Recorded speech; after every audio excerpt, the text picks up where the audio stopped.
많은 부모들이 자녀들의 장점보다는 단점을 많이 지적한다고 합니다. 그리고 그렇게 단점을 지적하는 것이, 그런 부정적인 표현을 하는 것이 그 아이에게 도움이 된다라고 생각하며 그렇게 한다라는 것입니다.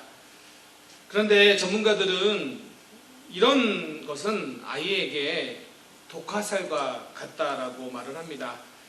그래서 이런 말을 합니다.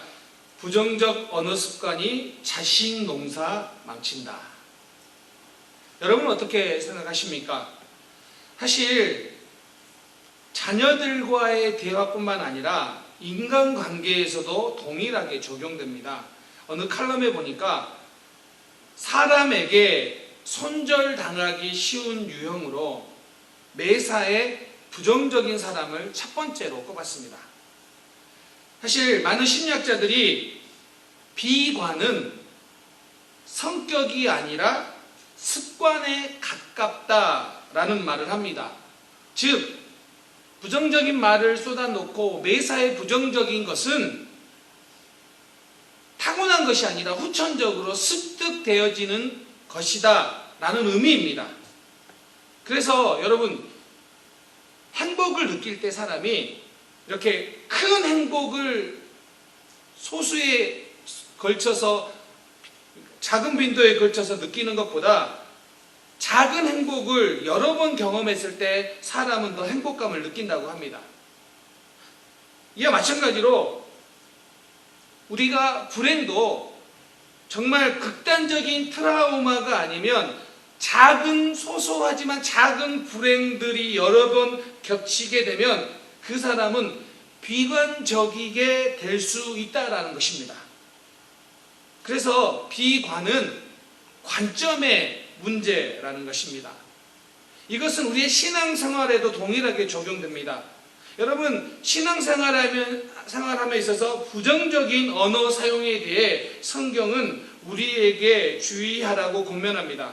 우리 잘 알고 있는 민수기 14장에 가면 이스라엘 백성들이 12정탐꾼의 보고를 듣고 뭐라고 이야기합니까? 민수기 14장 2절 3절, 이스라엘 자손이 다 모세와 아론을 원망하여 온 회중이 그들에게 이르되, 우리가 애굽 땅에서 죽었거나 이 광야에서 죽었으면 좋았을 것을 어찌하여 여호와가 우리를 그 땅으로 인도하여 칼에 쓰러지게 하려 하는가?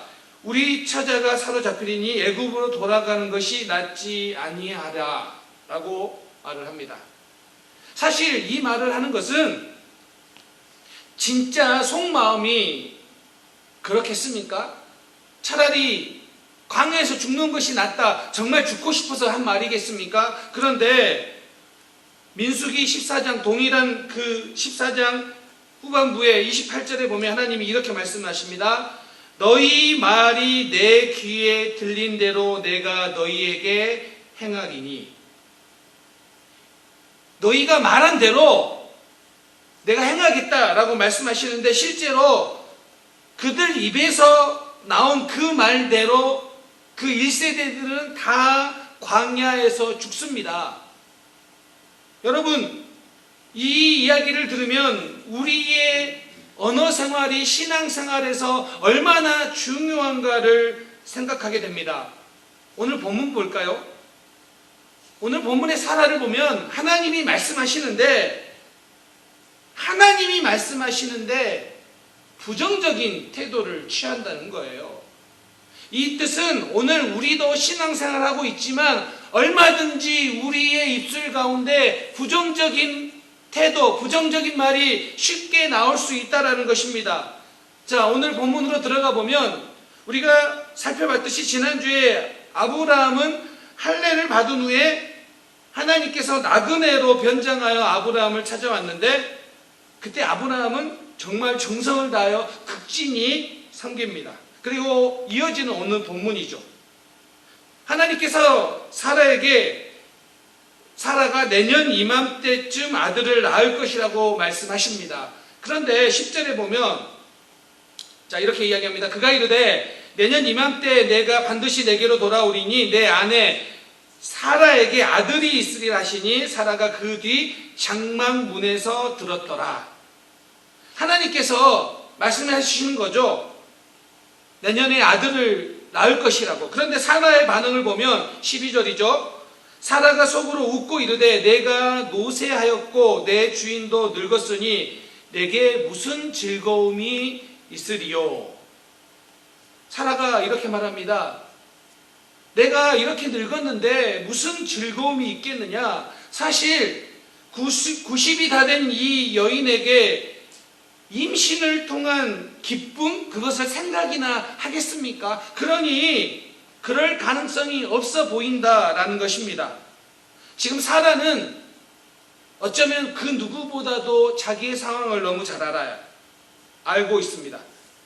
그래서 11절에 아브라함과 사라는 나이가 많아 늙었고 사라에게는 여성의 생리가 끊어졌는지라. 지금 상황을 보면 도저히 아기를 낳을 수 있는 상황이 아니라는 거예요. 그 이유가 무엇입니까? 사라는 여성의 생리가 끝났고 아브라함과 사라는 나이가 너무 많다라는 거예요. 그래서 오늘 본문 11절 12절에서 아브라함과 사라의 나이가 많다라는 것을 엄청 강조해요.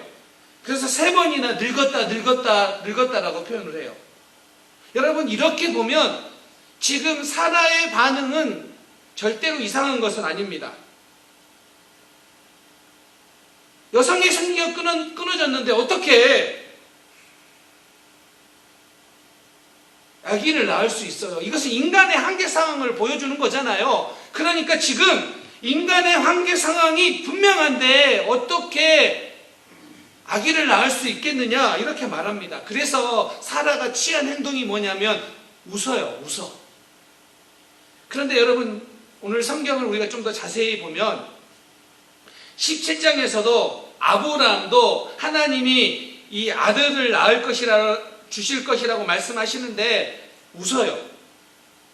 아브라함은 그 웃음을 감추기 위해서 17절 보면 엎드려서 웃었고요. 18장에서는요, 사라는 웃음을 감추기 위해 속으로 웃어요. 그런데 이 웃었다라는 이 두 단어 다 뭐냐면 이 웃었다라는 히브리어 단어가 차하크예요.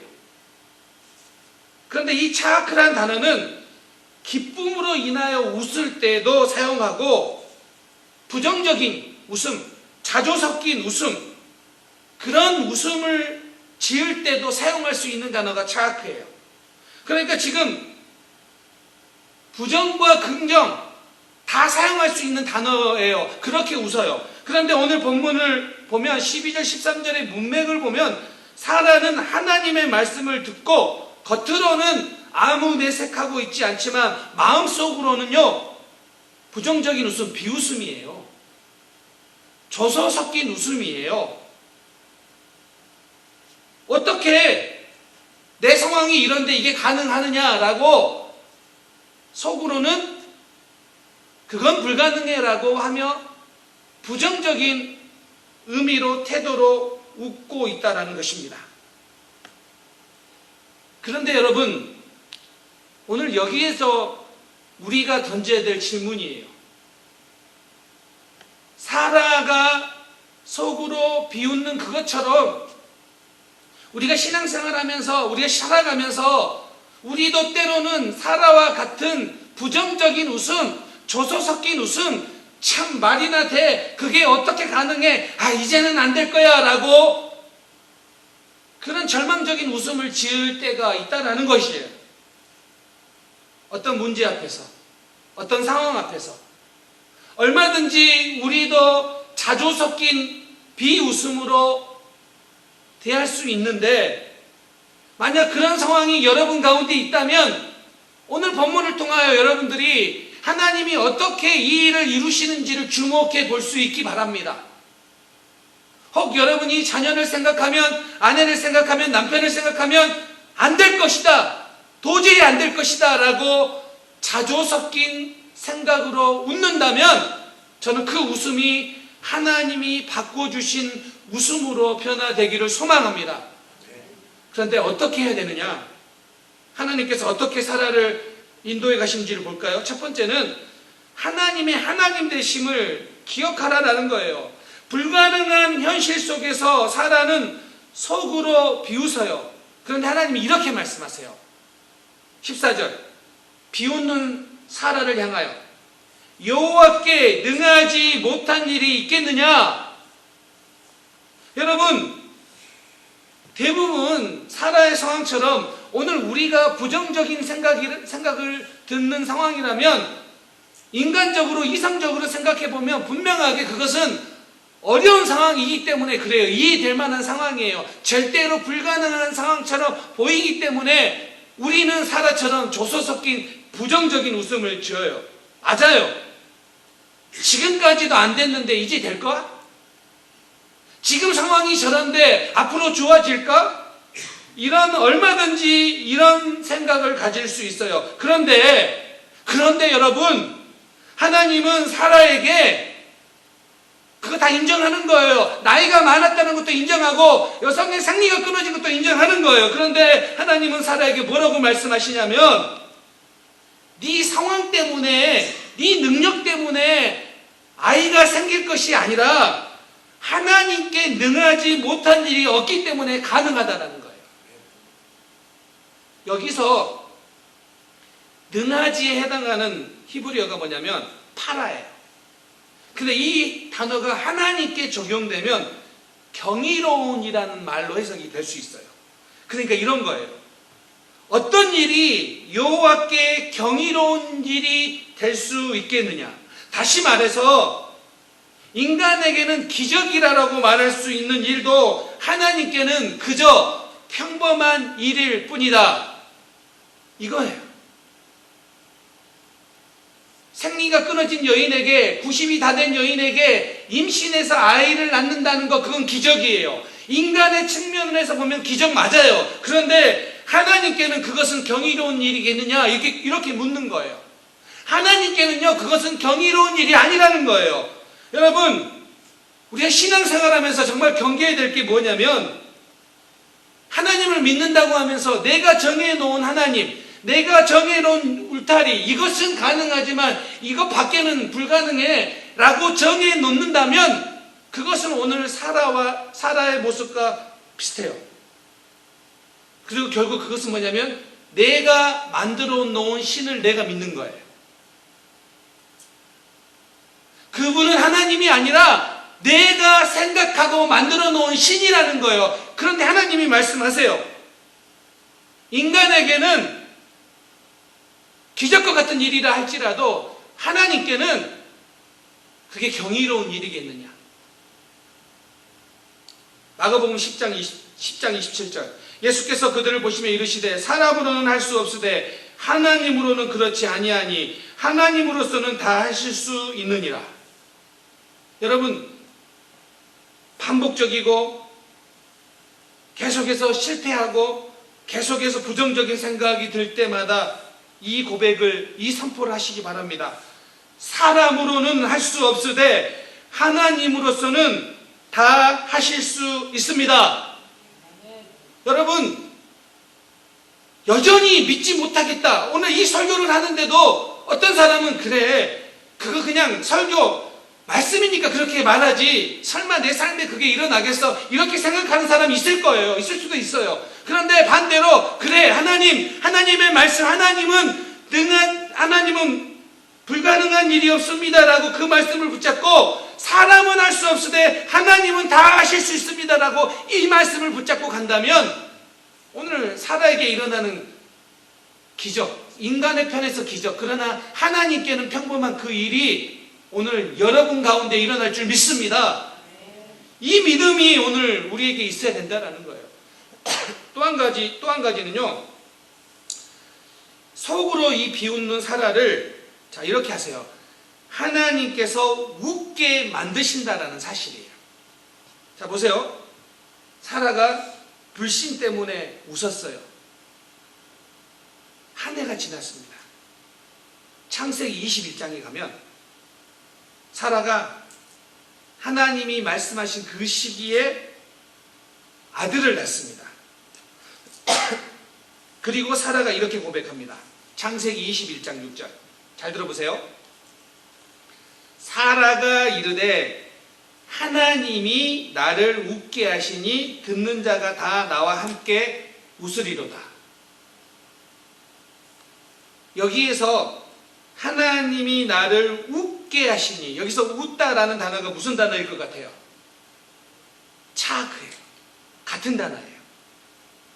그런데 이번에는요, 그 웃음의 의미가 달라졌어요. 이전에는 부정적인 웃음이었는데 이번에는 긍정적인 웃음으로 바뀌었어요. 이전에는 비웃음의 차크였는데 이번에는 기쁨의 웃음 차크로 바뀌었다는 거예요. 그런데 여기서 중요한 게 뭐냐면 이 사라의 두 번째 웃음은 하나님께서 만들어내신 웃음이라는 거예요. 그래서 여러분 18장 12절에서 첫 번째 사라의 웃음은 스스로 웃었던 거예요. 그래서 거기 이 18장 오늘 본문에는요 자동사예요. 스스로 사라가 웃었다. 그런데 21장 6절에서 등장하는 사라의 두 번째 웃음은요 사역동사예요. 하나님이 나를 웃게 만드셨다. 내가 스스로 웃은 게 아니라 하나님이 나를 웃게 만드셨다. 여러분, 이 웃음, 하나님이 웃게 만드시는 그 웃음이 진짜 기쁜 웃음이고 진짜 복된 웃음입니다. 하나님께서 나를 찾아오시고 약속을 이루어 주심으로 나를 웃게 하실 때 하나님이 만드시는 웃음입니다. 이 웃음이 여러분과 우리 공동체 가운데 있기를 주님의 이름으로 축원합니다. 처음에는 비웃음이고 절망에 조서 섞인 웃음인데 이게 변하여 하나님이 만드셔서 기쁨의 웃음으로 변할 날이 반드시 일어날 것입니다. 우리 때문이 아니라 하나님 때문에. 그래서 사라가 아들을 낳고 이름을 이삭이라고 짓습니다. 이삭의 뜻이 웃음입니다. 이삭이라는 히브리어가 이차크인데 그가 웃다입니다. 그가 웃다. 사랑하는 성도님들, 하나님께서 웃게 만드시는 은혜가 오늘 여러분의 삶 가운데 있기를 주님의 이름으로 축원합니다. 그런데요, 여러분, 여기에서 한 가지 더 주목해서 봐야 될 게 뭐냐면 21장 6절에 하나님이 나를 웃게 하시니 여기에 끝나는 게 아니에요. 듣는 자가 다 나와 함께 웃으리로다. 이 하나님의 웃음을 듣는 모든 사람들이 공동체적으로 웃게 된다는 거예요. 여러분, 여기에 우리의 소망을 가졌으면 좋겠습니다. 지금 생각해보면 정말 부정적인 웃음을 지을 수밖에 없는 이 상황이지만 그러나 하나님이 웃게 하실 때 나만 웃는 것이 아니라 우리 공동체가 함께 웃게 될 것입니다. 오늘 이 말씀이에요.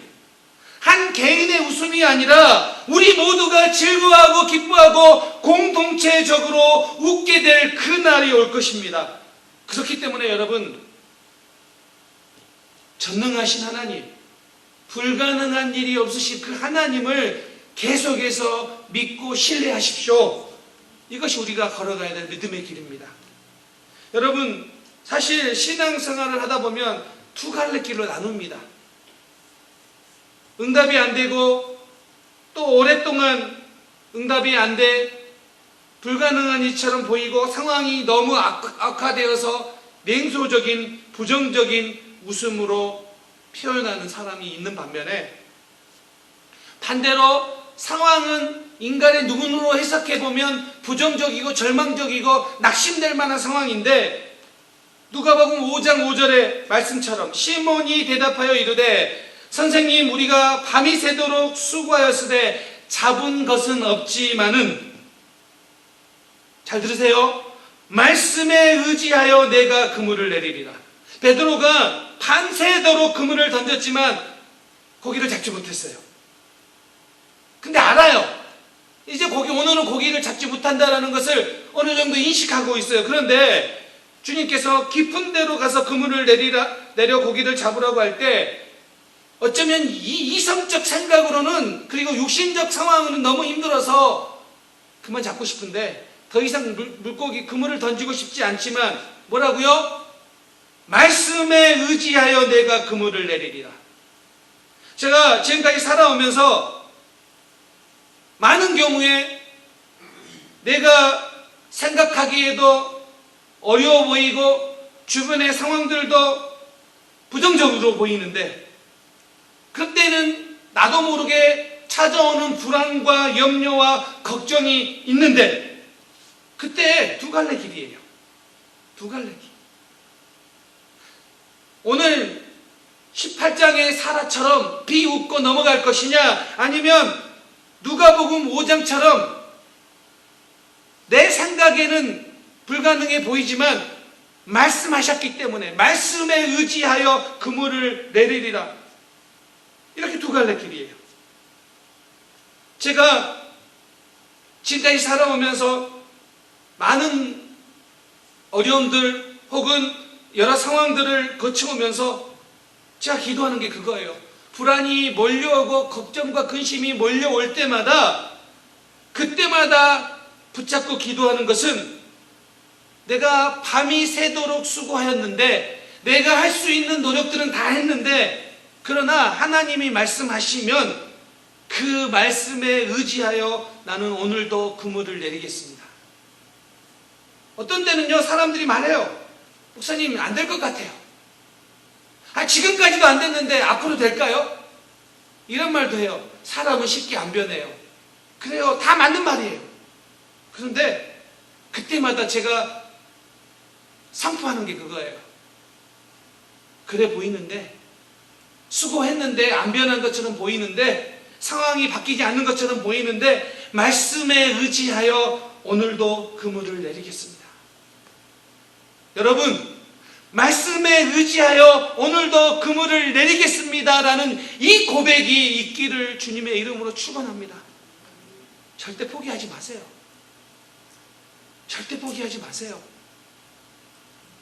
말씀에 의지하여 내리면 잡게 될 줄, 거두게 될 줄 믿습니다. 이거 하나님께서 오늘 주님께서 우리에게 가르쳐 주시고 보이는 거 아니겠습니까? 그렇습니다. 여러분의 자녀를 생각하면 걱정되는 거 있어요. 또 여러분의 가정을 생각하면 눈물 나는 것들 있어요.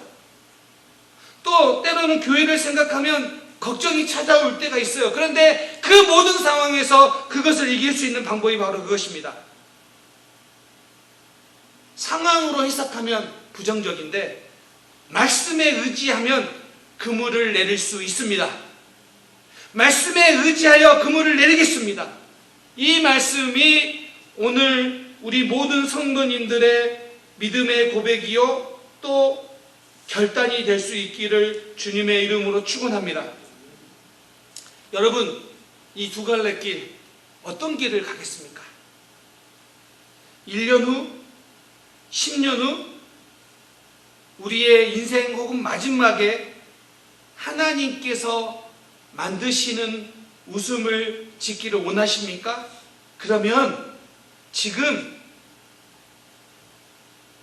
모든 것이 가능한, 불가능이 없으신 우리 하나님을 신뢰할 수 있기 바랍니다. 말씀이 선포되는데 차가운 냉소가 아니라 뜨거운 아멘으로 반응할 수 있기를 바랍니다. 하나님이 웃게 하실 것을 믿기 때문에 아멘할 수 있기를 바랍니다. 말씀을 마무리하려고 합니다. 때로는요, 우리가 믿음이 부족해서 어려울 때가 있습니다. 그런데 하나님은 그때도 역사를 일으키십니다. 처음에 사라를 보면 믿음의 반응을 보이지 않았어요. 그런데 하나님의 때가 되어서 하나님께서 사라에게 아이를 주셨습니다. 그리고 사라는 웃었습니다. 그런데 여러분, 이 생각 안 해보세요? 아이를 받았지만 사라의 인생에 너무 많은 손해를 본 거 아니에요? 하나님의 약속이 이루어지지 않은 것 같아서 상황을 꼬이게 만들었고, 처음부터 하나님의 약속을 믿었다면, 처음부터 사라가 기쁨의 웃음을 지었다면 보다 복된 삶을 살지 않았겠습니까? 그런데 문제가 다 해결된 후에 웃는다면 문제가 해결되기까지 잃어버린 시간들이 얼마나 안타깝겠습니까?